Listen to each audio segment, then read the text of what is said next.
How many people are sometimes frightened when they have to do a pitch or a presentation? And about half the hands go up. Yeah, it's and I look at them and I say, do you know that there's two types of people from a psychological perspective? There are those who get nervous and there are liars.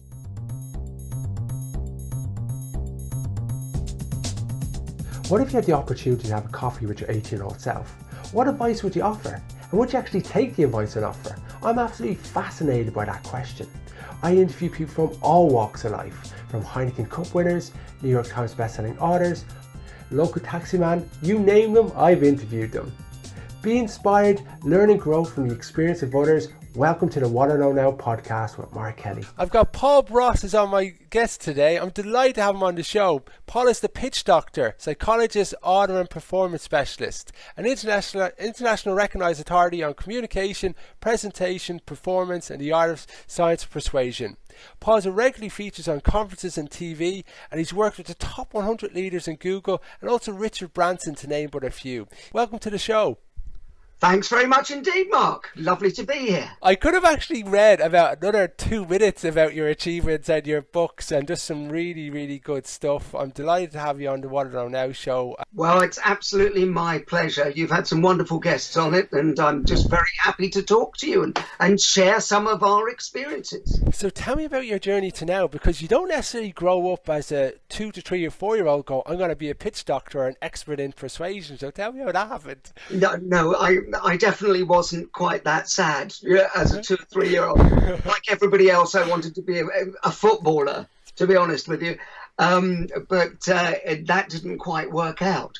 But no, I mean, when I was young, actually, I always loved being in front of an audience. And so whenever I got the opportunity to do school plays, I also did a Radio 4 series when I was 11 years old. So I've always kind of been interested in the media and the message and communicating, actually. I think that's probably been my passion ever since I was a child, was just communicating with people. And how did you... And communication is really, really important, and there's an awful lot in what you don't say that can be very, very powerful as well, and getting that point across. How did you start doing conferences? Essentially, my background was I studied psychology originally, and then I made a leap of faith, really, into music and comedy. And so I used to have a band called Morris Minor and the Majors, and we had some hit records at the end of the 80s. It's a very interesting story how I went from sort of a performing musician. I used to do a double act with Ainsley Harriott called the Calypso Twins. Brilliant. I was the tall black one. And Ainsley and I did that for many years. And it taught you a lot of skill sets that you need for sales, for conferences, for all those things, because we used to play the Comedy Store all the time. And I don't know if you know the reputation of the Comedy Store, but it's basically a bear pit. So for years, I was playing sort of music and comedy in those places, in the hardest places where you have to communicate. And that taught me, and Ainsley and I talk about it a lot, and all my people that I used to work with over the years who are still friends, people like Paul Merton, Julian Clary, Jack D, all those people, we grew up in that environment. And when I decided that I was going to sort of look to do something else as well as that, I got fascinated by the new psychologies that were coming out. I'd been taught, the Freud, the Jung, the existential modes of psychology. But the new psychology really grabbed me. And the reason it grabbed me, it's an interesting story, because a lot of people on the music circuit, the comedy circuit, knew that I had a background in psychology. So they used to come to me for bits of help, bits of advice. And one day, I won't say his name, but he's still a very big star, came to me and said, I've got stage fright. Oh. I don't know what to do about it. And to be honest, he said, I've got to do a live TV show, which will go on the TV and is live. It was live from Her Majesty's next week. And I've got no way that I can go and do it now because I've lost my confidence. I didn't know what to do about it. And so I looked into who was the best person in Europe to do this stuff. And I found a guy who was very good at neuro-linguistic programming, TFT, all those things. Brilliant. And I went to see him and I said, I've got this guy who's very famous. I'm here to just check out that you know what you're doing and you're not going to sell a story to the papers. Yeah. And this guy went and saw this man once and was cured. Brilliant. Once. And I went back to him and I said, I've got to know what you're doing because I'm fascinated. Obviously, my background is psychology and performance. And he said, because I did a lot of television, he said, I've got a 5-day course for doctors. And if you come and film the course for me, you can do the course for free. And I went, fantastic. Brilliant. And on the second day, I said to him, there's a lot of parallels between what you're talking about and comedy. It's all outcome orientated, i.e. it's what the outcome is. It's not, the traditional psychology of, lie down on the couch, tell me about your childhood. It's the results. The results. It's everything in life is about results. I'm sure we'll come back to this. Yeah. I'm not interested in, did mummy take the spoon away? Did the dog look at you sideways? Not important to the outcome. So anyway, I did this, and on the second day, I was saying, there's a lot of parallels here. Yeah. And he said, would you like to talk to the doctors tomorrow about it? I've got a half-hour slot. And of course, like everybody who's successful, when somebody asks you a question, what do you say, Mark? You say, grab it. Yes. You figure out what to do, just grab it. Yeah. But you can then...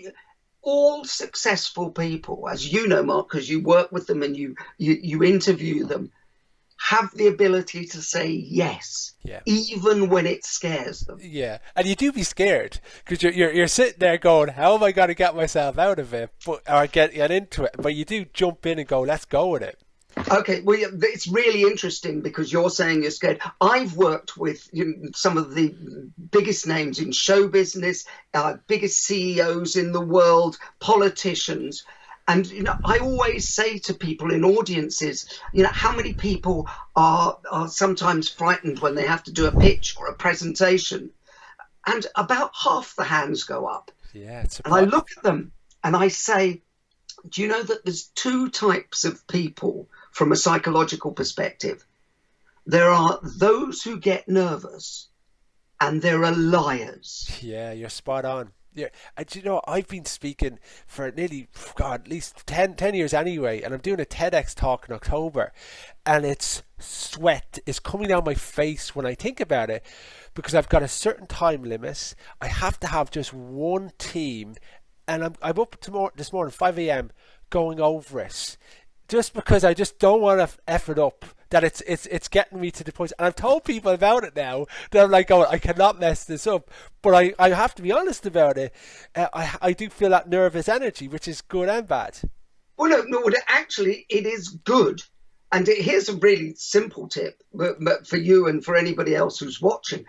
Just the words we say to ourselves become our reality. Yeah. And so if we call it nerves, what happens is we get nervous. Yes. If you reframe it and call it excitement, yes, guess what?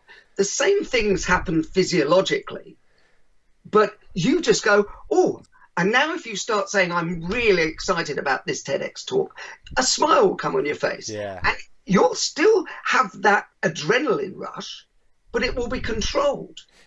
You're talking to you now, watching your stuff, you know it. Your A game, top CEOs, you know it. But tell me about some times where maybe you were challenged, where you didn't quite know it, and maybe you question yourself, because we all go through those bouts, right?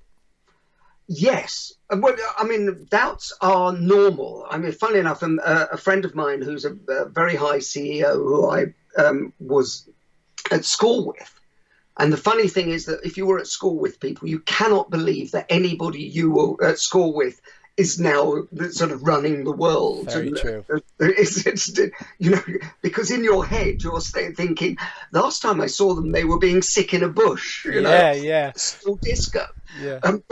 But I was talking to him and we were having lunch. I said to him, I love the fact that he looks so in charge. He's one of those people who's very, very still and doesn't talk for the sake of talking.